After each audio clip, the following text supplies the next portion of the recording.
Friends, നമുക്കിന്നൊരു storage strawberry ഉണ്ടാക്കിയാലോ? First തന്നെ നമുക്കൊരു വലിയ റെഡ് സർക്കിൾ വേണം. പിന്നെ അതുപോലെ തന്നെ ചെറിയൊരു ഗ്രീൻ സർക്കിളും. പിന്നെ നമുക്ക് സ്റ്റിക്കാണ് വേണ്ടത്, ഗ്ലൂ സ്റ്റിക്ക്. പിന്നെ ഒരു ചെറിയ ടോയ് നൂളും വേണം. പിന്നെ ഒരു സിസേഴ്സും. ആദ്യം തന്നെ റെഡ് കളറിലെ വലിയ സർക്കിൾ എടുക്കാം. അതിന് രണ്ടായിട്ട് ഇങ്ങനെ ഫോൾഡ് ചെയ്യാം. പിന്നെ വീണ്ടും ഫോൾഡ് ചെയ്യാം. വീണ്ടും ഫോൾഡ് ചെയ്യാം. ഇനി നമുക്കിവിടെ മാർക്ക് ചെയ്തെടുക്കണം. നമുക്ക് കട്ട് ചെയ്ത് കളയാനുള്ള പോർഷനാണേ. ഞാൻ ഇതുപോലെ മാർക്ക് ചെയ്തിട്ടുണ്ട്, കണ്ടോ? ഇനി ഈ പോർഷനും നമുക്ക് കട്ട് ചെയ്ത് കളയാം. ഇങ്ങനെയാണ് ഞാൻ കട്ട് ചെയ്തേക്കണത്. ഇനി നമുക്ക് ഇവിടെ ആയിട്ട് ഹോൾ ഇട്ട് കൊടുക്കണം. ഞാൻ ഹോൾ ഇടാനായിട്ട് പഞ്ചിങ് മെഷീനാണ് യൂസ് ചെയ്യുന്നത്. ഇനി നമുക്ക് ഇതൊന്ന് ഇതുപോലെ വിടർത്താം.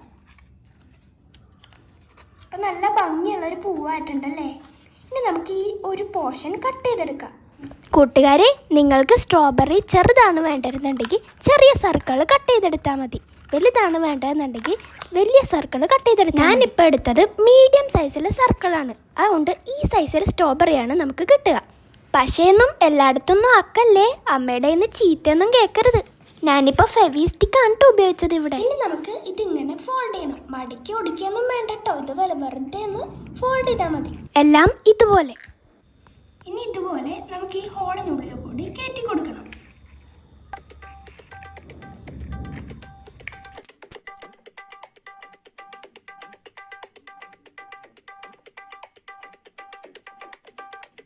നിങ്ങൾക്ക് ഇഷ്ടമുള്ള സാധനങ്ങൾ ഈ സ്ട്രോബെറിയിൽ സ്റ്റോർ ചെയ്യാം കേട്ടോ. ഞാനിപ്പോൾ പേപ്പേഴ്സാണ് സ്റ്റോർ ചെയ്യുന്നത്.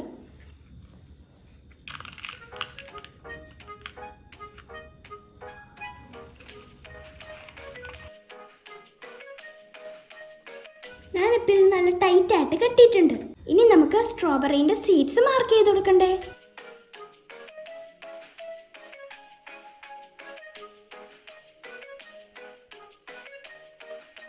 ഇനി നമുക്ക് ഇതിൻ്റെ ഇലയാണ് തയ്യാറാക്കേണ്ടത്. നമുക്കതിലേക്ക് പോവാം. ഇനി നമ്മൾ കട്ട് ചെയ്ത് വെച്ചിരിക്കുന്ന ഗ്രീൻ പേപ്പർ എടുക്കാം. ഇതുപോലെ തന്നെ ഫോൾഡ് ചെയ്യാം. സ്ട്രോബെറിക്ക് പേപ്പർ ഫോൾഡ് ചെയ്ത പോലെ തന്നെ ഇതും ഫോൾഡ് ചെയ്തെടുത്താൽ മതി.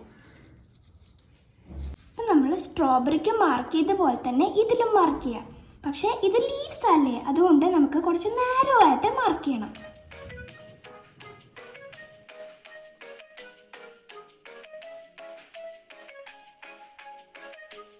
ഇനി ഇതിൻ്റെ നടുക്ക് നമുക്ക് ഹോൾ ഇട്ട് കൊടുക്കാം. അപ്പം ഞാനൊരു പേന കൊണ്ടാണ് ഹോൾ ഇടുന്നത്. ഇനി നമുക്ക് ഈ നൂല് ഇതിൻ്റെ ഉള്ളിൽ കൂടി കടത്തി ടൈ ചെയ്യാം.